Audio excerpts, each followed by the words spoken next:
Hello and welcome to Radio Waves. I'm your host, Chris Poliquin, and this is a production of Red Apples Media. We're broadcasting out of WLBE Real Country 790 AM out of Leesburg, Florida. And if you're watching us on television, you're doing so on Lake Sumter TV, Comcast Channel 13, Bright House 498, and CenturyLink Prism Channel 83. So, my guest today is the one, the only principal of Leesburg High School, Michael Randolph. Good afternoon. Welcome to the show, Mike. I really appreciate you taking the time, especially during the school year, so I know you're busy. Thank you for coming. Thank you so much for having me on today. Oh, yeah. And depending on how well the show goes, I may have you on again. Absolutely. That's the goal, right? All right. Well, I hope so. So, Mike, tell us and our audience a little bit about you and, where you've basically, I don't want to say grew up, but Absolutely. the process that you went through to become an educator in the first place. Absolutely. Well, I am not a native Floridian. I actually moved to Florida from Maryland via Indiana. I am originally born and raised right outside of Indianapolis, Indiana. I moved to Maryland when I was 14 years old. So finished up my high school career in Maryland and then went to college in Maryland. When I graduated, I had the opportunity to either stay in Maryland, move to New York, or move to Florida to start teaching. And I decided to move to Florida, quite honestly, to chase my girlfriend at the time, who became my wife later on. Oh, well, So there's it was a happy good move. ending. Absolutely, Yeah, it was yes. smart. It was not a move in vain. So I graduated from the University of Maryland, so go Terps. Fun fact, we are better at football than the University of Texas. We beat them 2 years in a row. Yes, Is true that story. right? Yes, it is beautiful. And I'm a Terp. I should know that. But It is a beautiful thing. You're a Terp. well, for the most part. Yeah. Okay. Overseas hey, school, we'll take it. University of Absolutely. Maryland. It works. So go Terps. So I was not an education major at University of Maryland. I was an English language and literature major. So I did not think that teaching was going to be my path. When I moved to Florida, I actually said, you know what, I'll teach for a year and then I'll go to law school possibly. And I wanted to teach for a year, quite honestly, because I wanted to coach. For a year. I coached football and weightlifting, and then I fell in love with teaching as well. So I fell in love with teaching that first year. Really, it was I'll never forget that that classroom at Middleburg High School in Clay County, Florida, where I started. And, it was definitely an interesting group, but that's where I learned to love teaching. And I grew into just loving the profession, loving everything about it. And then when I had the opportunity to get into administration, I thought I was going to become a head football coach and possibly, go on and be the best high school football coach ever, but had the opportunity to get into education and to get into administration and have not looked back since. It's funny how your initial plans can totally change, with the direction of career path specifically. Yes. Because as you progress, you tend to find, I don't want to say you mature, but you do, and so do your interests. Absolutely. I matured into wanting to become a principal. If you would have asked me when I was a high school student if I was going to become a principal, I would have laughed at you, and other people probably would have laughed at you at that time as well and said, Mike, no, I can see him doing a million other things except for going back to school. Right. But, it's funny how things come full circle, and I wouldn't trade this job for the world. I have the best job at the best school in the district. So let's talk about Leesburg High School, okay? You've been there for, I guess, over a year Yes, at this over point. a This is year. the start of your second year. Yes.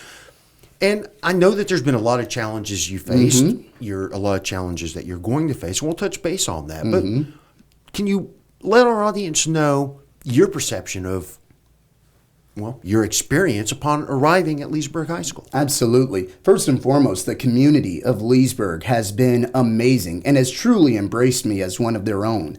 Leesburg as a community, it's one of those things that we're very territorial in Leesburg. So you're either one of us or you're not one of us. Right. So for them to kind of for them to take me in as one of their own so quickly meant a lot to me. And I made sure to tell everyone that throughout the course of last year.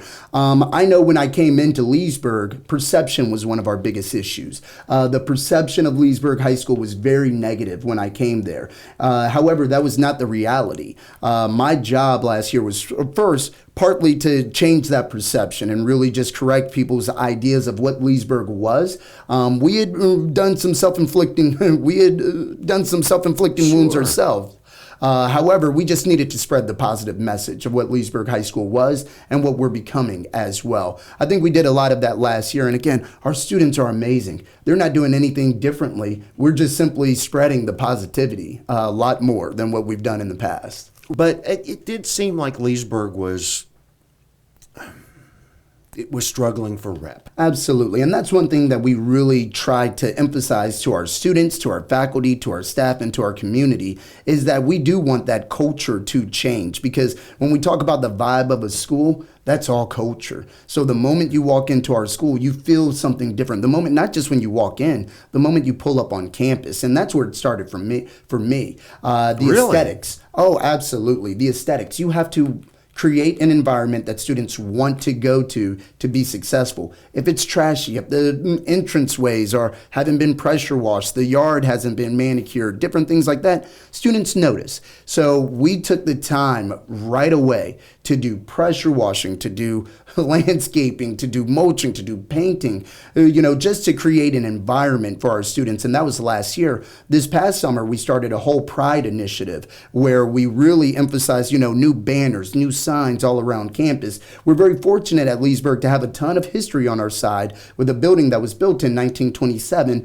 However, something that I said a lot last year was just because our building was built in 1927 doesn't mean the inside has to look like it's 1927. So we definitely refreshed a lot of things with some new banners. The moment you walk up to our school now, you'll see 2 huge banners on our campus that says, "Welcome to Leesburg High School, once a jacket, always a jacket." So we're definitely honoring that heritage that we have as well. But that was the first thing for me was just the site. I wanted people to come. It's such a gorgeous campus, but I wanted people to come and say, wow, that's a place I want not only those students to go to, but I want my students to go to this school. Oh, well, of course. And, having not really looked at it that way, but I think you're right. When you go, no, that's my school. Absolutely. It's almost the equivalent to getting your car washed. God, look at that thing. Isn't that's my car. You always feeling better after you clean up a little bit. Yeah. So, our goal at Leesburg High School was just to clean it up a little bit, when we got there so that our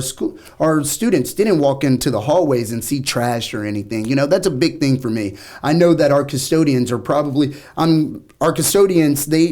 had a rough time last year just because I was on them constantly and in a good way. But I told them, listen, The most important people to me, the first perception is made not by our teachers, but by our custodians. And they looked at me and they said, "What do you mean?" And I said, before anyone walks into this building, they're going to see the building. They're going to see the yard. They're going to see they're going to see if it's been pressure washed. And they're going to make judgments on our school before they even walk in, before they talk to a single person. So to me, some of our most valuable employees are our custodians because you don't get a second chance at a first impression. So what I'm very happy with our custodians is that our first impression is fantastic. When you walk onto our campus, it is remarkable. And that's for me to say it, that's one thing. But for other people to say it that have been in the community for 15, 20 years, that have been through those hallways before I got there and after I've gotten them there, for them to make those comments, that's what resonates most with me. Now, that's just the outside. Mm-hmm. What kind of changes did you make last year on the inside? Because all the credit in the world, you're absolutely right. That first impression, give them a reason to be proud, or at the very least, not to be embarrassed. Absolutely. But that's just the beginning. You're absolutely literally right. On the surface. You're absolutely right. That's the first step. The second step was making sure that our students received the exact same quality and level of education that they received, that all students in Lake County received, no matter the school. So we really emphasize to our teachers that just because our students are our students, no, they deserve the exact same education that they get at Lake Minneola, East Ridge, Mount Dora, Tavares, any other school. And we really challenged our teachers to think about it differently. Don't think about our students based on their perception, especially the perception of Leesburg. Think about what we want our students to be and what would we expect out of our own kids as well. Would we accept mediocrity out of our own kids? If the answer is no, then we're not going to accept it out of our students. Now, with that, it was a lot of, everyone talks about raising expectations and having high expectations, but the way that we executed having high expectations was through visibility. Our students saw our administrative staff everywhere in their classes, walking the hallways. They were greeted by us on a constant basis, to the point that they were like, can you just go to your office? Can you just disappear for a little bit? And the answer was absolutely not, because we're going to expect you, but we're also going to inspect as well. So if we expect you to do something, we're going to follow around and make sure that you do it. So, and I'm so proud of our students, for what was fought at the beginning of last year.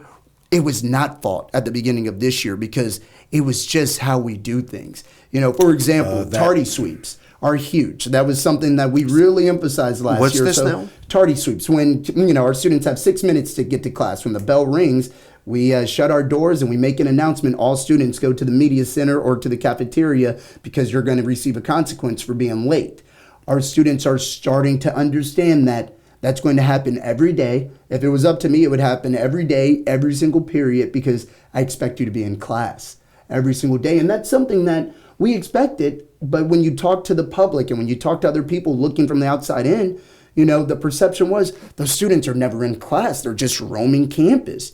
When you go on our campus right now, I can tell you this, it's class time. You're not going to see many students walking around. And if you do, they will have a pass, because we gave them a planner, something very easy to identify. So the expectation is if you walk out of class for any reason, you have something very easily identifiable so that we know and we can check immediately. So again, just establishing processes and systems and protocols. Last year was kind of that hard work of kind of building the structure. This year we get to really live in it, and we get to really reap the benefits of the structure that we built last year. And we are off to an amazing start. And again, kudos to our students. Our young men and young women have been absolutely amazing. Again, you walk on our campus right now, our kids are in class. You walk into our classrooms, our students are engaged in learning. Our students are reading, writing, thinking, and speaking on a daily basis on a very high level. And again, we are pushing them beyond belief, beyond what they thought they were capable of doing as well, which is fun. What do you do to, I don't want, for lack of a better term, enforce? Oh, no. But how do you follow up to make sure that the students are re-engaging themselves based off of your policy without that overwhelming rejection, like, no, this isn't the way it used to be, because that's a climate killer, no matter in business, schools. Yes. And trust me, we heard that a lot last year. We heard this isn't the way we used to do it. And I said, it was through a lot of love, care, and relationship building. When I first got there, I remember my first meeting with every one of our students. I actually played a video from a University of Florida alumni that talked about, talked about his story growing up. And growing up, he said to his mentor one time, he said, you know what, I'm just a bad kid. And his mentor immediately stopped him and said, don't ever say that again. There are no such things as bad kids. If I take this bad kid, this quote unquote bad kid, and move him into a different environment with people that are going to encourage him, love him, support him, push him, but still love him and that are good people, then that quote unquote bad kid becomes a great kid in a great environment. But the same is true the opposite way. If we create an environment that allows for bad kids, quote unquote, to feel bad and thrive in that bad environment, then guess what? They're going to think that they are bad kids. So we stopped that right away. And we told them there are no such things as bad students. We are going to change the environment so that the environment that you are in, you have no choice but to get on. Right. Peer pressure is very powerful. Sure. So, when our students see all of our other students doing the right thing, it's really hard to be the one going in the opposite direction. Yeah. So, and our students have kind of noticed that. So some of those quote unquote bad students or troubled students, they've fallen in line because they've seen everyone else fall in line. And again, I'm not afraid to put my arm around them and tell our students that I love them. Because, for some of our students, that might be the only time that they hear it all day. And it's not just words from me. I tell our students that I love you, and I love you enough to expect the most out of you, to push you towards the most, and to discipline you when you step out of line, but to come back and to love you right back and to love you the same. Mike, we need to take a quick break. No problem. And we're going to continue our conversation with Principal Mike Randolph here in a moment. We'll be right back.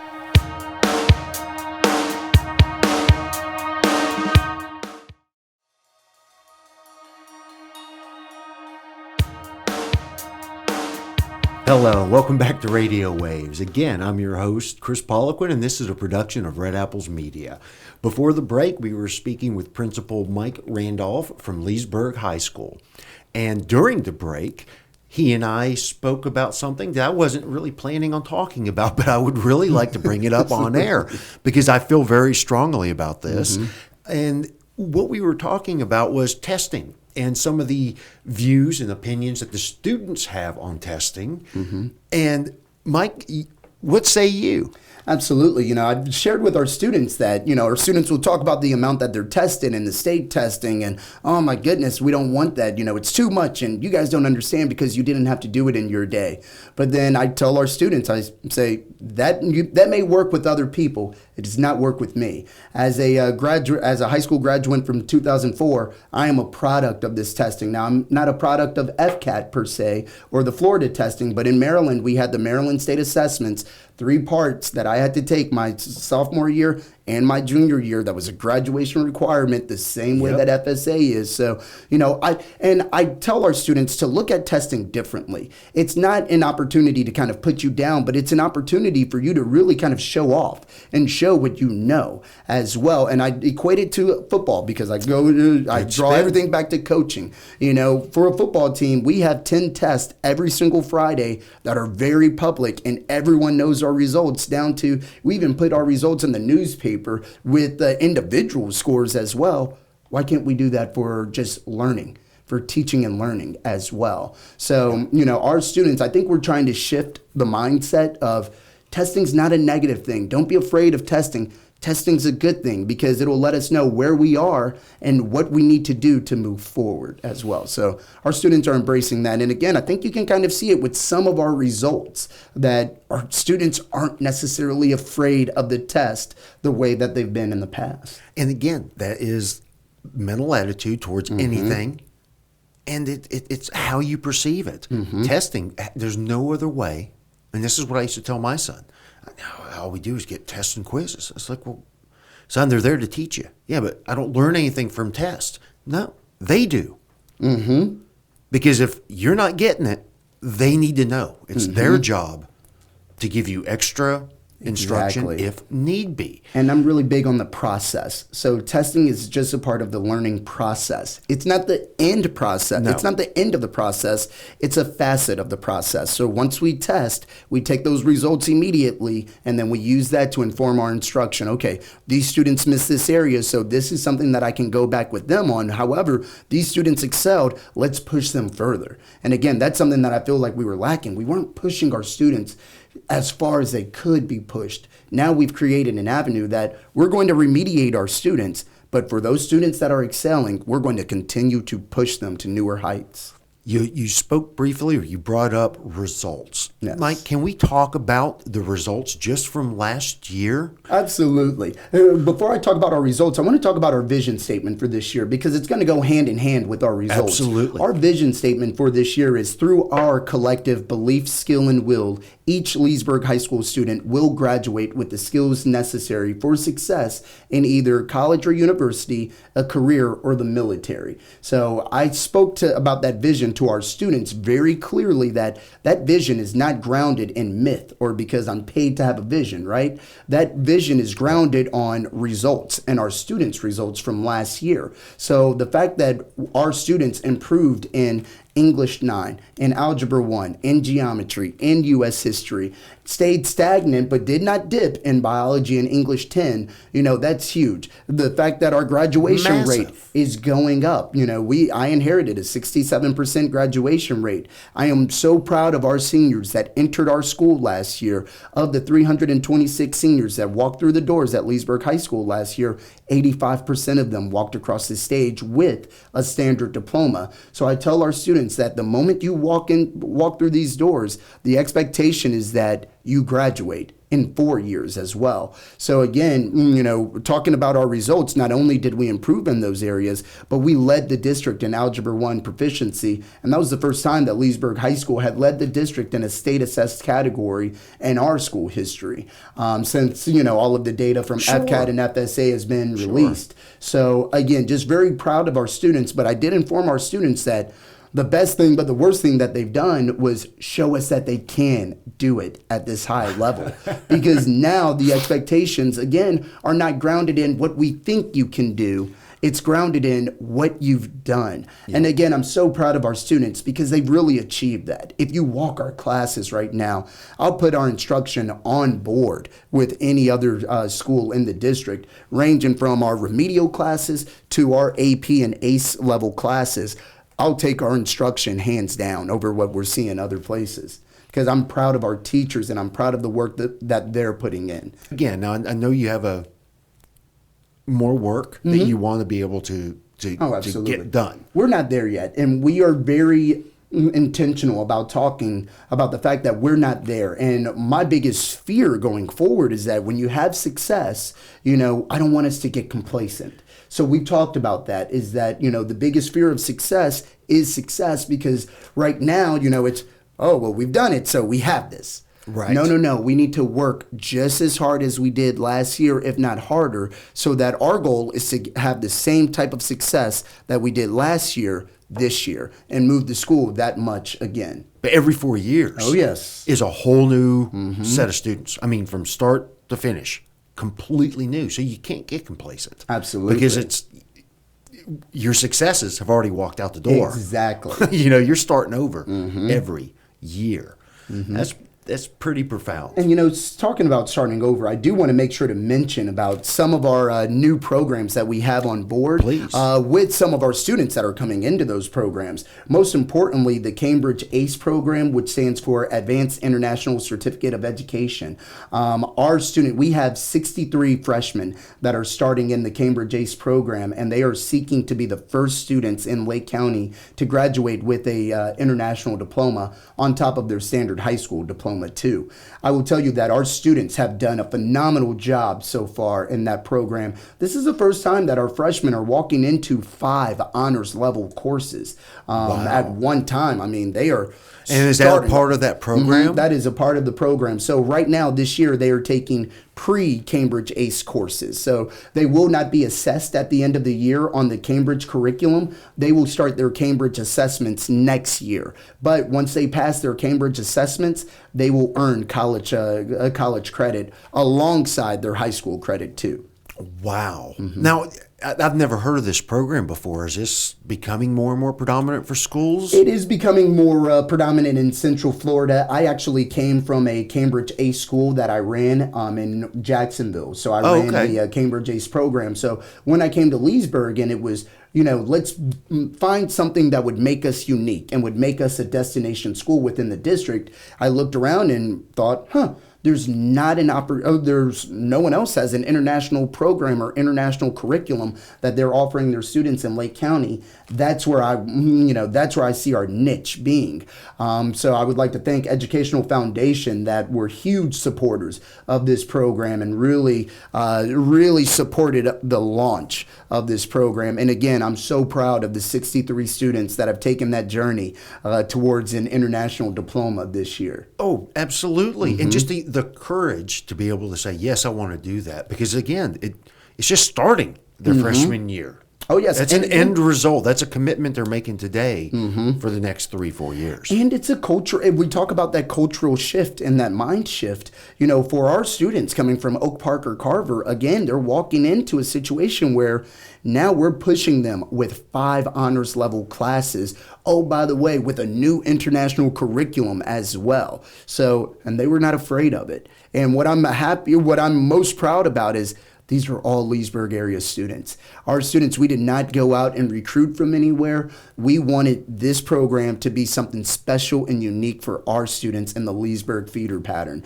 So and eventually, so. I know that we've gotten some interest from the south end of the district, from the east end of the district, asking for, can our students come?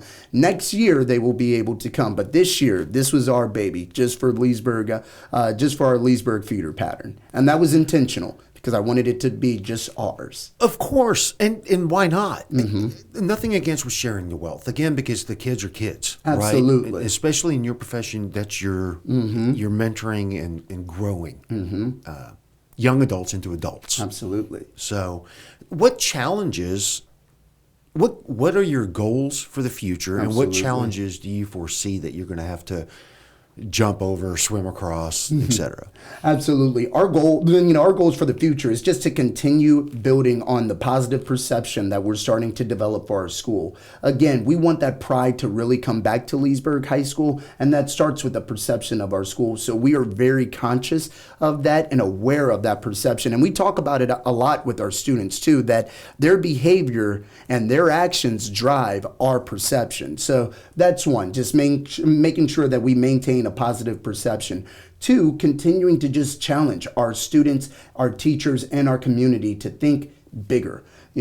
Right now, Leesburg High School, we are comfortably a C. We improved 24 points last year, and that's fantastic. But what happens when we become that B school? And then what happens when we become that A school? So again, we're starting that rhetoric with our students, with our teachers, with our community. And we started it last year, but last year, a lot of it was based on what we think we can do. Now it's based on what are we doing? What are our students giving us right now? So again, our vision is not based on myth. Our vision is based on our students' results. So, I'm so proud of them, but that's another part of the challenge. And then again, just that complacency. We do not want to be complacent right now. We know that we have some positive momentum on our side, but again, our goal is to have the same type of improvement that we did last year, this year, and to create a culture and a sustainable system that will last far beyond me, far beyond anyone else. Our goal is to create a system so that Leesburg High School will be successful no matter who's there.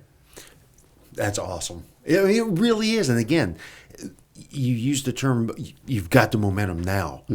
Every locomotive, you still got to keep fueling it. Exactly. Momentum dies naturally. You run out of gas at some point. You have to refill that gas. Absolutely.